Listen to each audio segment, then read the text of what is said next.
चुनाव में 2 महीने रह गए हैं और अलमारी खोलो और एक भारत रत्न निकालो और किसी को दे दो। मुझे लगता है 2 महीने में 7-8 भारत रत्न और दे दिए जाएँगे। क्या लगता है कि ये जो भारत रत्न दिए जा रहे हैं कर्पूरी ठाकुर जी को, चौधरी चरण सिंह को, पी साईनाथ जी को, इनसे क्या वोटों की फसल मिल जाएगी? भाजपा की जो सांगठनिक समस्या थी, उस सांगठनिक समस्या को हल करने के लिए दिया गया है। किसान लगातार कह रहे हैं कि भई उसकी जो समिति थी, उसकी जो सिफ़ारिशें थी, वो लागू कर दो। तो अब तो कम से कम जो भारत रत्न दे दिया तो उनकी सिफ़ारिशों को भी लागू कर देना चाहिए। तो जिस आदमी की आप सिफ़ारिशों को लागू नहीं कर रहे हो, उसे भारत रत्न दे दे रहे हो, तो किसानों इसीलिए के मैं बीच कह में रहा हूँ भारत पर जिस तरीके से बाँटे जा रहे हैं, ये विडंबना है। इससे केवल एक ही स्वार्थ इनका साबित होता है कि वो गांधी परिवार के मुँह पे एक तमाचा मारना चाहते हैं। जयंत चौधरी को एक बहाना चाहिए था एनडीए में जाने का। उन्हें एक आड़ चाहिए थी, तो चरण सिंह को भारत रत्न एक आड़ बन गई। लेकिन ये चीज़ अच्छी है कि 2014 का चुनाव लड़ना है, तो वो अन्ना की हुँ, लहर पे, 2019 लड़ना है तो सेना के इस्तेमाल से, हुँ। 2024 में लड़ना है तो वो भारत रत्न से, हर बार एक मुद्दा मोदी जी ढूँढ लाते हैं। इतना हुँ, कॉन्फिडेंस है कि हम 400 पार हो जाएँगे, तो फिर हुँ। इतनी परेशान क्यों है बीजेपी? कभी नीतीश को तोड़ो, कभी जयंत को तोड़ो। ये डर है क्या मोदी जी में कि इस बार कुछ लोचा हो सकता है, मामला गड़बड़ा सकता है, सत्ता पलट मुझे तो सकती है? भाजपा ने जितनी भी अभी तक पेशबंदियां की हैं सारे हिंदुस्तान में, वो सबके खिलाफ एक मास्टर स्ट्रोक हुआ। आपको लग रहा है कि 12 तारीख को बिहार में भी कुछ गड़बड़ अप्रत्याशित हो सकता है? क्या लगता है उद्धव ठाकरे टूट सकते हैं? नमस्कार, मैं संजय शर्मा। आप देख रहे हैं 4 पीएम न्यूज़ नेटवर्क। एक विज्ञापन आया था, आपको भी याद होगा कि आदमी बल्ब निकालता है और कहता है मैं घर के सारे बल्ब बदल दूँगा। कुछ-कुछ ऐसा ही आजकल हमारे साहेब प्रधानमंत्री जी अलमारी खोलते हैं, एक भारत रत्न निकालते हैं और तुरंत दे देते हैं और एक आदमी को एनडीए में शामिल कर लेते हैं। अब मुझे नहीं पता कि अलमारी में कितने भारत रत्न बचे बचे हुए हैं देने के लिए और कितने नेता लाइन में लगे हुए हैं। लेकिन बड़ा सवाल ये है कि प्रधानमंत्री जी ने दावा किया था अब की बार 400 पार। कहा था लहर चल रही है। तो फिर लहर चल रही है तो फिर जयंत चौधरी, नीतीश इन सबको तोड़ने की ज़रूरत क्यों पड़ रही है? भारतीय जनता पार्टी के पास इतने प्रचंड में ताकत है, इतनी प्रचंड में जीत की संभावना है, तो साहब उद्धव ठाकरे पे भी फिर डोरे डालना क्यों शुरू कर रहे हैं? विपक्ष के लोगों को ला के एनडीए को मजबूत करने की कोशिश क्यों कर रहे हैं? क्या भारतीय जनता पार्टी के पास इतनी सामर्थ्य नहीं है? क्या भारतीय जनता पार्टी के पास इतनी ताकत नहीं है? और फिर अगर नहीं है तो ये भ्रम क्यों फैला रहे हैं कि अब की बार 400 पार? उत्तर प्रदेश ऐसा राज्य जहां कहते थे हम 80 की 80 जीत जाएंगे, वहां ऐसी जरूरत क्यों पड़ गई कि जयंत को सारे सारे लालच दिए गए, चौधरी साहब को भारत रत्न दिया गया, वो चौधरी चरण सिंह जो हमेशा संघ के खिलाफ रहते थे उनको दिया गया। कारण क्या है? कारण असल में उत्तर प्रदेश की परिस्थितियां हैं, देश की परिस्थितियां हैं। 22 तारीख को 21-22 तारीख को जब राम मंदिर का उद्घाटन था, ये लगा कि ये गुब्बारा तो इतना फूल गया है ना कि इसी इसी के सारे चुनाव निकल जाएगा। राम मंदिर के जो उन्माद था, राम मंदिर की जो लहर थी, साहब को पूरी भारतीय जनता पार्टी को लग रहा था कि अकेले हम इस राम मंदिर के सहारे चुनाव जीत जाएंगे। 3 दिन के अंदर उस गुब्बारे की हवा निकल गई। टीवी चैनलों से राम मंदिर गायब हो गया, अखबार में गायब हो गया, क्योंकि कितना चलाएं, कोई देखेगा तो चलाएंगे ना। टीवी चैनल भी दिखा दिखा के लोग चैनल बदल दे रहे थे, कितना दिखाओगे मंदिर? मंदिर ना बनता तो वो चुनाव का मुद्दा हो गया था, लेकिन मंदिर बन गया तो वो चुनाव मुद्दा बन नहीं पाया। तो साहेब को समझ में आया कि राम मंदिर नहीं चला, इसका मतलब लोग नाराज ज्यादा हैं, लोगों में करंट ज्यादा है।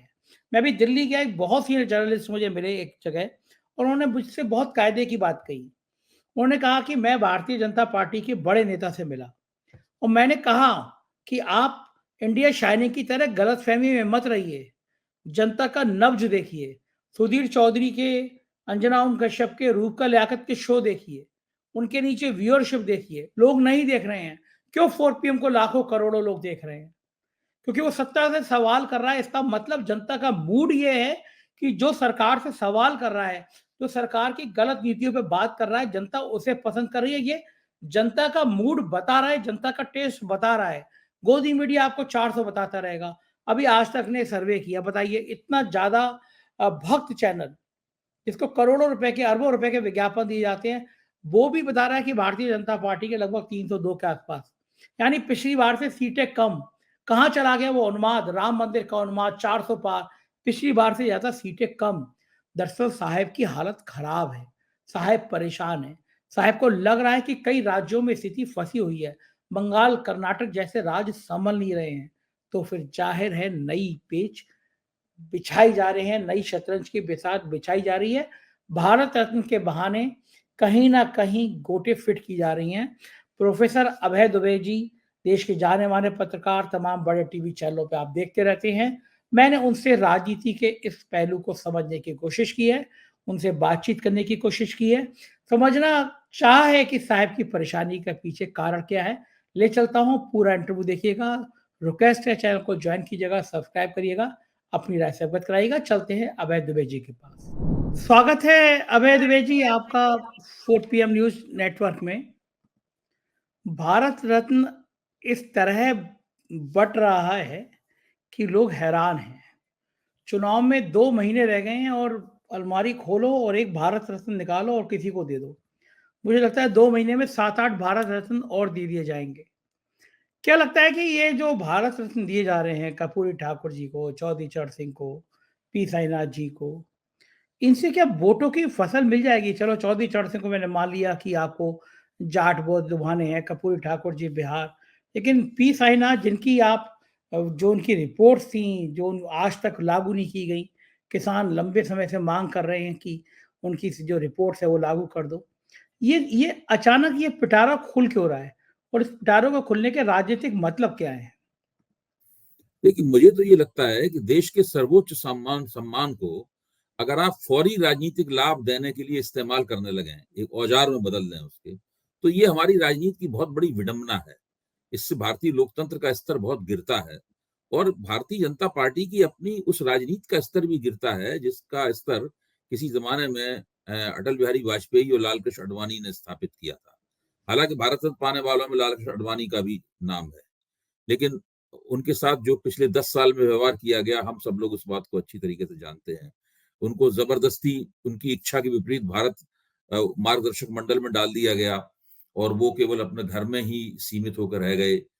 वो भारतीय जनता पार्टी कार्यक्रमों में बुलाए जाते थे, वो जाते थे और सामने सीट पे चुपचाप बैठे रहते थे। उनको बोलने के लिए भी कभी नहीं कहा जाता था कि आप बोलिए, यहाँ तक कि राम मंदिर की जो प्राण प्रतिष्ठा हुई तो उसमें उनको मुँह दिखाने के लिए निमंत्रित ज़रूर किया गया, लेकिन साथ में ये भी कह दिया गया कि आप बीमार हैं, आप बुज़ुर्ग हैं, आप मत आइए, उन्हें और मुरली मनोहर जोशी को। तो इतना अपमान करने के बाद में फिर आपने उनको भारत रत्न दे दिया। क्यों दे दिया? हम सब लोग जानते हैं कि भाजपा के अंदर इस बात को लेकर काफ़ी बेचैनी थी कि राम मंदिर आंदोलन के जो शुरुआती नेता थे, यानी जिन्होंने राम मंदिर आंदोलन चलाया था और उसको एक कामयाबी के मुकाम तक ले गए, उनकी सबकी इस प्राण प्रतिष्ठा कार्यक्रम में उपेक्षा की गई। ना विनय कटियार कहीं दिखे, ना उमा भारती को उनका रुतबा उनके रुतबे के मुताबिक वहाँ पे दर्जा मिला, ना साध्वी रितंबरा को रुतबे के मुताबिक दर्जा मिला, ना मुरली मनोहर जोशी को उस हिसाब से सम्मान दिया गया, वो तो वो गए भी नहीं वहाँ पर। तो ऐसी स्थिति में वो जो भाजपा के अंदर जो बेचैनी थी और जो पुराने भाजपाइयों में जो अटल जी के ज़माने के लोग थे, उसको शांत करने के लिए उन्हें कुछ न कुछ करना था। तो ये एक तरह का एक एक मैं इसे एक टैक्टिकल स्टेप कहूँगा कि लाल कृष्ण आडवाणी को भारत रत्न दे दिया गया, ताकि ये बात कहने के लिए हो जाए। इसके अलावा तो मैं नहीं समझता हूँ कि इस मसले में कोई ख़ास दम है। ये भी भाजपा की जो सांगठनिक समस्या थी, उस सांगठनिक समस्या को हल करने के लिए दिया गया है। अब आप देखिए, नीतीश कुमार के साथ जो डील की गई, उसमें कर्पूरी ठाकुर को भारत रत्न देना शामिल था। उस डील वो भारत रत्न दिया गया, वो एनडीए में चले गए। अ, आपके पश्चिमी उत्तर प्रदेश में जयंत को दिया। हाँ, जयंत चौधरी से जो डील की गई, उसमें चौधरी चरण सिंह को भारत रत्न दिया गया, वो एनडीए में चले गए। तो ये इस तरीके से आपको 2024 का चुनाव जीतना है और चुनाव जीतने के लिए आप किस चीज़ का इस्तेमाल कर रहे हैं?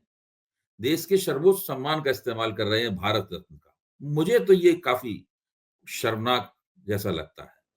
राजनीति कीजिए, राजनेता का काम राजनीति करना होता है, पार्टियों का काम चुनाव जीतना होता है और इसमें मैं कोई बुरी बात नहीं मानता कि आप कोई राजनीतिक अगर आप अ, जयंत चौधरी को 4 की बजाय 6 सीटें दे देते, 1 मंत्री पद की बजाय 2 मंत्री पद का प्रस्ताव रख देते वो उनसे डील कर लेते तो ठीक बात है।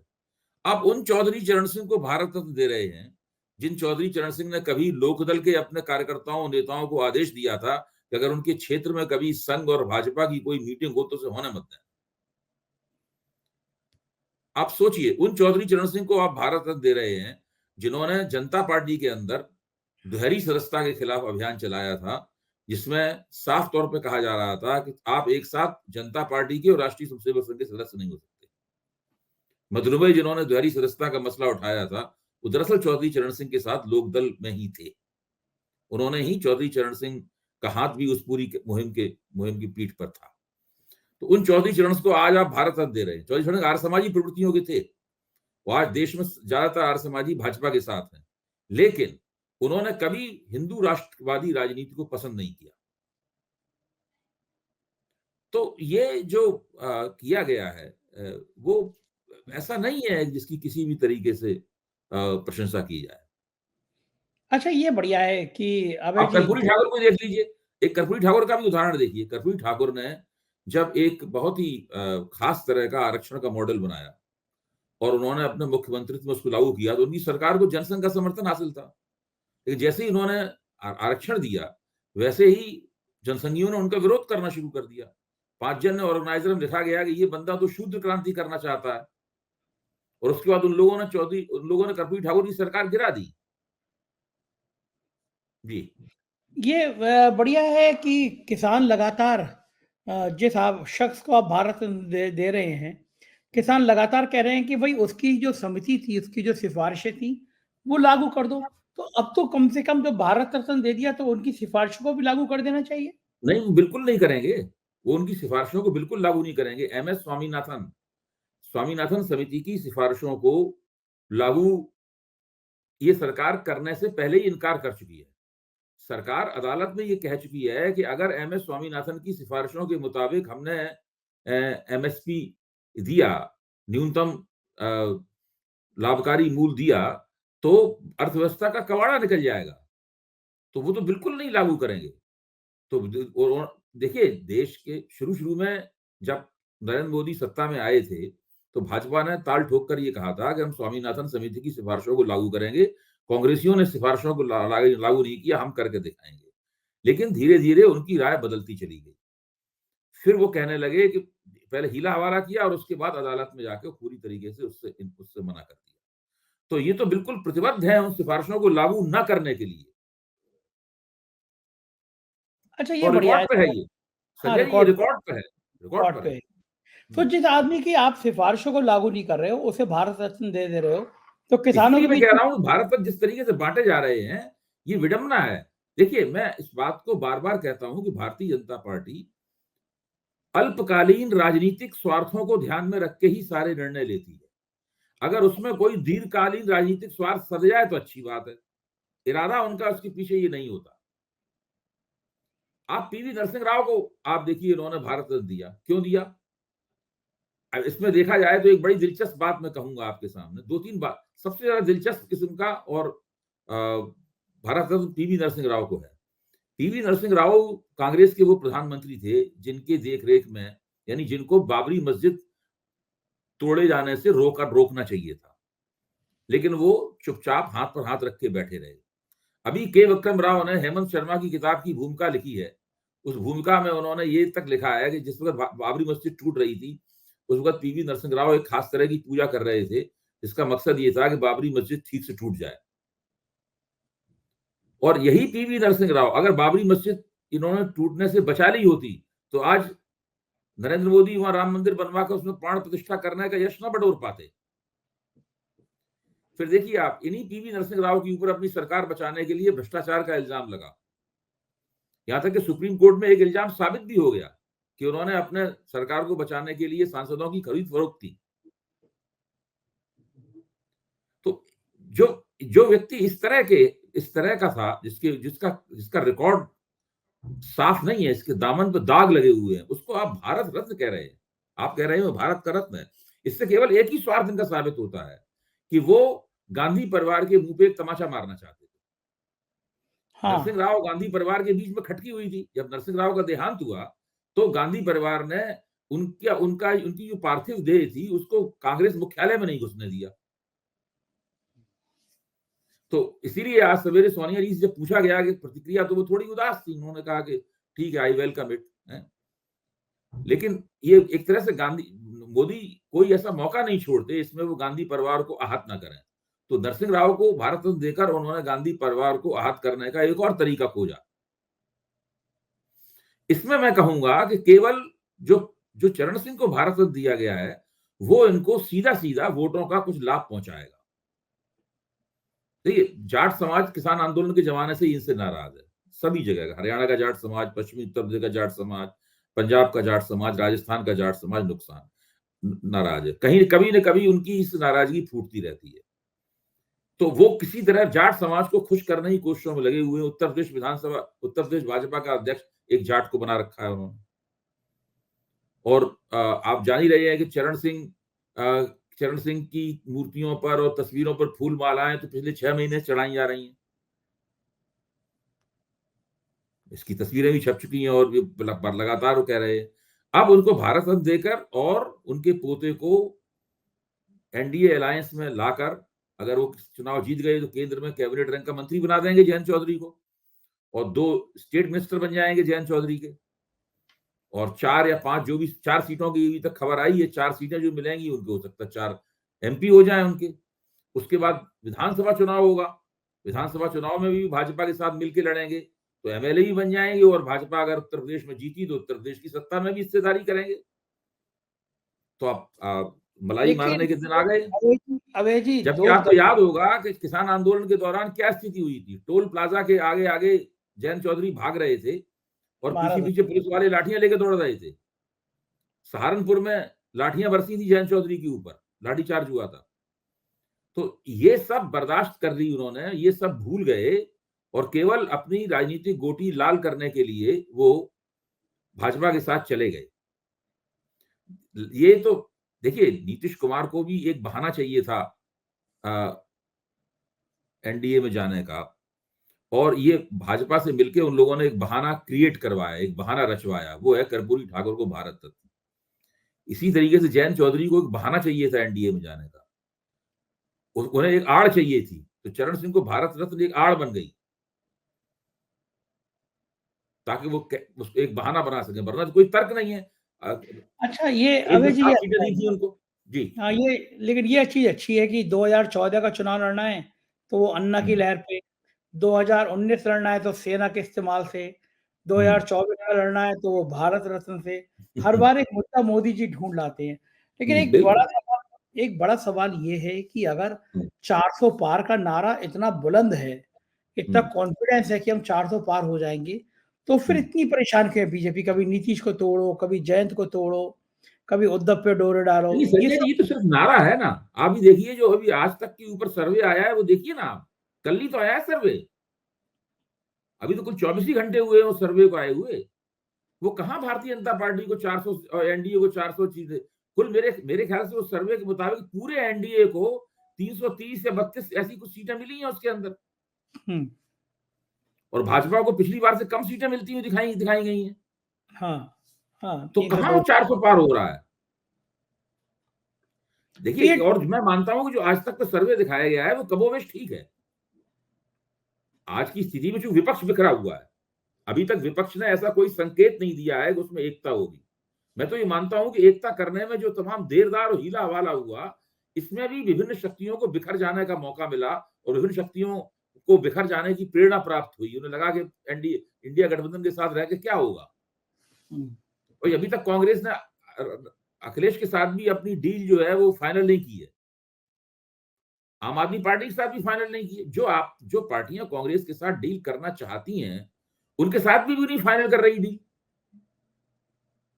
और आज क्या तारीख हो गई है? 9 तारीख, अब 10 तारीख शुरू होने वाली है। तो इसकी वजह से भी ये परिस्थिति बनी है। 302 सीटें के जहां तक मुझे याद आ रहा सर्वे में है, यानी 25-30 सीटें ज्यादा। ये सीटें कभी भी इधर उधर हो सकती हैं, किसी भी राज्य में गड़बड़ाया तो ये डर है क्या मोदी जी में कि इस बार कुछ लोचा हो सकता है, मामला गड़बड़ा सकता है, सत्ता पलट सकती है? मुझे तो लगता ही है, इसीलिए वो सारे कील कांटे कस रहे हैं और सारे जितने भी पक्ष हैं उनके उन पक्षों को दुरुस्त करने की कोशिश कर रहे हैं। और हर होशियार पार्टी को ये करना भी चाहिए, इसमें कोई बुरी बात भी नहीं है भाई, कि अपने हर तरह का कोई ये ना रह जाए कि भाई एक चीज छूट गई। अब उत्तर प्रदेश में मान लीजिए उन्होंने मायावती को विपक्ष में जाने नहीं दिया, जयंत चौधरी को अपनी ओर खींच लिया उन्होंने, तो कुछ तो उन्होंने अपनी स्थिति सुधारी। अब आप कल्पना कीजिए कि मायावती, कांग्रेस और अखिलेश के बीच में समझौता हो गया होता तो जयंत चौधरी कभी भी नहीं जाते भारतीय जनता पार्टी। वो एक नहीं 3 कैबिनेटशिप मिल जाती, वो 3 बार चरण सिंह को भारत रत्न मिल जाता, तब भी वो नहीं जाते। तब उन्हें लग रहा होता कि भाई ये उत्तर प्रदेश में ही भाजपा 30-40 सीटें नीचे आ जाएगी। अच्छा, तो आपको ये क्या जो लग रहा है, गुंजाइश लग रही है मायावती से बातचीत इंडिया गठबंधन की हो सकती है, या मायावती बीजेपी जो कहेगी वही करेगी? देखिए, अगर मायावती अगर एन मौके पर इंडिया गठबंधन के साथ चली आई, यानी अखिलेश के साथ चली आई, तो भाजपा ने जितनी भी अभी तक पेशबंदियां की हैं सारे हिंदुस्तान में, वो सबके खिलाफ एक मास्टर स्ट्रोक होगा। उससे बड़ा मास्टर स्ट्रोक कोई भाजपा विरोधी मास्टर स्ट्रोक होगा ही नहीं। हिल जाएंगे पूरी तरीके से। इसीलिए इनकी पूरी कोशिश होगी कि ये ना हो पाए। इसके लिए उन्होंने पक्का इंतजाम कर रखा होगा। लेकिन अभय जी, उस सर्वे में ये आया है कि मायावती को उत्तर प्रदेश में 0 सीटें मिलेंगी, कुछ नहीं मिलेगी। तो मायावती बिल्कुल को नहीं ये लग मिलेंगे। रहा है इससे कि पहले सी वोटर का सर्वे बताया था कि 5% वोट मिलेंगे। 5% वोटर में तो 0 सीटें भी नहीं मिलेंगी, माइनस में चली जाएंगी सीटें। मैं मजाक में कर रहा हाँ, हूं। तो फिर मैं अभय जी, तो उनको भी तो लगता होगा कि मेरी राजनीति खत्म हो जाएगी, तो लोकसभा वो चुनाव में इसीलिए मैं कह रहा हूं कि कोई बहुत बड़ी डील हुई है मायावती के साथ इनकी, कि ये मायावती इनको सीटें जितवाएंगी, यानी विपक्ष में गठबंधन में नहीं जाएंगी, उससे भाजपा को सीटें जीतने में मदद मिलेगी। फिर उसके बदले में मायावती को कुछ ठोस, बड़ी, लंबी, ऊंची चीज मिलेगी। क्या उपराष्ट्रपति? हाँ, कुछ भी मिल सकता है। उपराष्ट्रपति तो अभी बने हैं, बहुत समय लगेगा उस जगह खाली होने में। कोई जगदीप धनखड़ को हटा के तो मायावती को उपराष्ट्रपति बनाया नहीं जाएगा। और जिस तरह एक राज्य में 2-2 उप मुख्यमंत्री होते हैं, देश में 2 उपराष्ट्रपति तो हो नहीं सकते। राष्ट्रपति भी अभी बनी है, उसके लिए भी कोई ज्यादा गुंजाइश नहीं है। तो वो पता नहीं क्या हो, उसमें हम नहीं कह सकते। लेकिन कुछ ना कुछ तो मायावती को कानून से बचाए रखने और कोई बड़ी हैसियत देने का इंतजाम, बड़ी हैसियत देने का वायदा तो किया ही गया है। भाई 2 ही लेकिन कारण हो सकते हैं कि मायावती ये रवैया अख्तियार कर रही हैं। एक कारण तो हो सकता है कि बहुत डरी हुई हो, एक कारण ये हो सकता है किसी बड़ी चीज का प्रलोभन दिया गया हो कि भाई चुनाव लड़ने के झंझट में कौन पड़े, हम ऐसे ही हम अपना नाम इतिहास में लिखा लेंगे। अच्छा, मुख्यमंत्री तो बन ही चुकी है उत्तर प्रदेश की कई बार, उसमें तो कोई नई बात रह नहीं गई। अभी जी, ये भी तो हो सकता है कि जब उनको ये लग रहा हो कि जब चुनाव डिक्लेयर हो जाए, जब चुनाव बिल्कुल सिर पे आ जाएँ, तब हम अलायंस करें, तब तक ईडी, सीबीआई, इनकम टैक्स का डर खत्म हो जाएगा। वही तो मैं कहता हूँ, अगर उन्होंने आखिर एन मौके पे अलायंस किया, उन्होंने मगर मार्च के पहले हफ्ते में अलायंस किया, भाई मार्च का पहला हफ्ता होगा ना वो, अगर हाँ, मार्च के पहले हफ्ते में अलायंस किया तो भाजपा नीचे से ऊपर तक हिल जाएगी, बहुत बुरी तरीके से हिल जाएगी। हिल क्योंकि वो जाएगी या बहुत ही शक्तिशाली, मैं मानता हूं कांग्रेस आज भी ऐसी स्थिति में भी, जब पृष्ठभूमि में राम मंदिर है, प्राण प्रतिष्ठा है, उसके इस स्थिति में भी कांग्रेस, समाजवादी पार्टी और बहुजन समाज पार्टी का गठजोड़ बहुत ही मजबूत और शक्तिशाली गठजोड़ होगा। और उसके बाद फिर जयंत चौधरी भी अपने पूरे इस काम पर पुनर्विचार करना शुरू कर देंगे। हाँ, और क्या, वो तो तय तो होता नहीं है कि भैया आज कुछ नहीं, गठबंधन है, कोई और कानून के तहत समझौता थोड़ा होता है, कोई बॉन्ड हाँ, भी सही लिखा के बात समझौता थोड़ी ना होता है। है। अभी जी, बिहार में भी लोग कह रहे हैं कि बिहार में नीतीश बाबू परेशान हैं। 12 तारीख को कहीं ऐसा ना हो, 12 तारीख को लोचा हो जाए, कई विधायक दाएँ-बाएँ घूम रहे हैं। नहीं, वो तो नीतीश की परेशानी के, नीतीश शुरू से ही उनको इस बात पे संदेह है कि उनकी पार्टी तोड़ी जा रही है। तो कभी वो पहले तो भाजपा पर आरोप लगा रहे थे कि भाजपा पार्टी तोड़ के गई, तभी तो उतर गए थे। अब अब वो इशारों-इशारों में, कभी साफ में, कभी इशारों में कहते हैं कि तेजस्वी यादव तोड़ रहे हैं पार्टी। तो उनकी पार्टी कोई ना कोई तो तोड़ रहा है, ऐसा उन्हें लगता है। और उनकी अब पार्टी टूट जाएगी इस डर से भाजपा ने कांग्रेस के ऊपर भी डोरे डालने शुरू कर दिए थे। तभी कांग्रेसियों को वहां से हटा के विधायकों को दूर ले जाया गया। आपको लग रहा है कि 12 तारीख को बिहार में भी कुछ गड़बड़ अप्रत्याशित हो सकता है? अभी तक तो दिखाई नहीं पड़ता ऐसा कि वो, अभी तक लगता है कि उन्हें मिल जाएगा विश्वास मत। लेकिन इसके बावजूद भी नीतीश कुमार की स्थिति बहुत मजबूत नहीं रहेगी। देखिए, नीतीश कुमार की जितनी राजनीति उनकी किस्मत में बची है, उसमें उनकी स्थिति कमजोर ही रहेगी लगातार। और मैं समझता हूँ लोकसभा चुनाव के बाद जब मोदी के ऊपर से ये दबाव हट जाएगा, क्योंकि नीतीश कुमार के लोग इस बार कम जीतेंगे। भाजपा का आधार क्षेत्र है, नीतीश के उम्मीदवारों को वोट नहीं देगा, जितनी आसानी से पहले वोट दे देता था। ये जो उपेंद्र कुशवाहा के लोग के वोटर हैं, या जितेंद्र राम मांझी के वोटर हैं, या पासवान के वोटर हैं, या मुकेश सहनी के वोटर हैं, ये जनता दल यूनाइटेड के उम्मीदवारों को वोट नहीं देंगे पूरे। तो इनके लोग हार सकते हैं। तो जब इनके लोग हारेंगे तो एनडीए को नुकसान तो उसका होगा ही होगा। उसके बाद जब विधानसभा की सीटों के लिए सौदेबाजी होगी तो इनको सीटें फिर कम मिलेंगी। इसे कहा जाएगा भाई आपके तो लोकसभा में लोग हार गए, हम आपको कैसे सीटें दे दें पूरी। तो फिर से झगड़ा होगा इन लोगों में। महाराष्ट्र से आज सूचना मिली है कि अगले डोरे जो हैं वो उद्धव ठाकरे पे डाले जा रहे हैं कि उद्धव ठाकरे को वापस लाया जाए। हाँ, वो उद्धव, देखिए, राज ठाकरे ने मांग की है कि बाल ठाकरे को दे दो भारत रत्न। फिर इधर मायावती ने मांग की है कि कांशीराम को भारत रत्न दे दो। सुखबीर सिंह बादल मांग कर सकते हैं कि प्रकाश सिंह बादल को भारत रत्न दे दो। तो अभी मोदी जी अपनी अलमारी खोलेंगे और कुछ अगर चाहेंगे या उन्हें राजनीतिक लाभ दिखाई पड़ेगा तो कुछ भारत रत्न और बांट देंगे। हाँ, क्या भारत रत्न तो नुकसान उनकी होगा? अलमारी में रखे हुए हैं। कितने भी दे दो। क्या लगता है उद्धव ठाकरे टूट सकते हैं? देखिए, उद्धव ठाकरे, अब ऐसे तो हम लोग सोचते नहीं थे कभी कि जयंत चौधरी टूट सकते हैं। मैं ये भी नहीं सोचता था कि नीतीश कुमार टूट सकते हैं। हम ये भी सोचते थे कि भाई मायावती अगर अपनी राजनीति बचाना चाहती हैं तो विपक्ष के साथ अलायंस करेंगी। कि हम लोगों की तो कोई बात और उम्मीद सही साबित हुई नहीं। तो अब हम क्यों उद्धव ठाकरे के बारे में कुछ कहें। उद्धव ठाकरे की जो जिस तरह उन्हें सरकार छीनी गई है, उनकी पार्टी को स्प्लिट किया गया, फिर चुनाव आयोग ने उनके खिलाफ एक फैसला दिया, उसके बाद राहुल नार्वेकर ने उनके खिलाफ फैसला दिया। लगातार तो भाजपा अपने डंडे से उनको पीट रही है।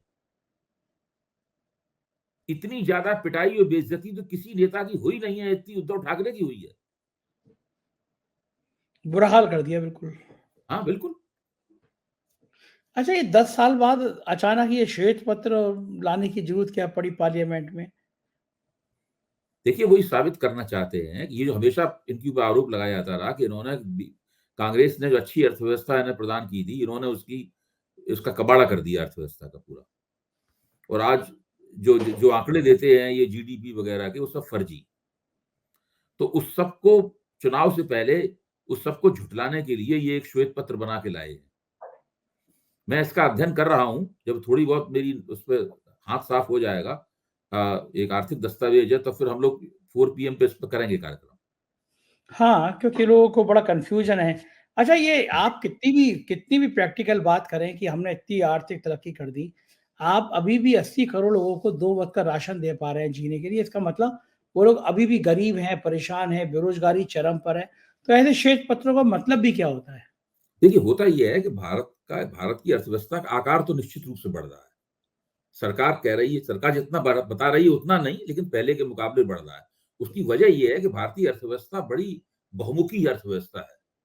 और इसके अंदर कई सेक्टर हैं। जब एक सेक्टर खराब परफॉर्म करता है, दूसरा सेक्टर अच्छा परफॉर्म करके उसकी रिकवरी कर लेता है। बहुत है ऐसा। मतलब भारत की अर्थव्यवस्था कोई श्रीलंका की अर्थव्यवस्था नहीं है। मतलब ऐसा कभी भी नहीं होगा यहाँ पे। तो इसका लगातार कुछ न कुछ विकास होता रहता है। कम विकास, सरकार ज्यादा विकास बताती है, वृद्धि बताती है, हम लोग कम मानते हैं, लेकिन फिर भी कम ही सही, लेकिन इसका इसका आकार तो बढ़ ही रहा है लगातार। तो इसमें है ये, लेकिन इस चक्कर में क्या होता है कि भारत लो इनकम कंट्री बना रहता है। तो पर प्रति व्यक्ति आमदनी के लिहाज से भारत का स्थान 140 की जो 140 देशों का जो इंडेक्स है उसमें 110वां है। हाँ, बिल्कुल सही बात है। हाँ, हाँ, तो वो मानव उसकी सूचकांक में हम लोग बहुत वो तो जिस देश का स्थान गरीबी लोग इनकम के लिहाज से 110वां होगा, वहां तो लोगों को मुफ्त अनाज देना ही पड़ेगा आपको। देना ही पड़ेगा, बिल्कुल ठीक बात है। आप उससे बच ही नहीं सकते। हालात यही है कि आप कितने भी दावा करें लेकिन हकीकत कहीं जुदा है। बहुत-बहुत शुक्रिया अभय जी, आपने इतना जी, समय दिया, राजनीति को जी, समझाया। धन्यवाद। तो ये थे अभय दुबे जी, वो कह रहे थे कि मैं भारत रत्न जिस तरह से दिया जा रहा है वो बहुत सम्मान के खिलाफ है। बात सही है। 2 महीने बचे हैं चुनाव को। 2 महीने पहले आपको याद आ रहा है भारत रत्न देना है। इतने दिनों तक आप क्या कर रहे थे? लेकिन ये राजनीति है, राजनीति में चालें ऐसी चली जाती हैं। आपकी राय का इंतज़ार रहेगा। ज़रूर बताइएगा कैसा लगा वीडियो। शुक्रिया, थैंक यू।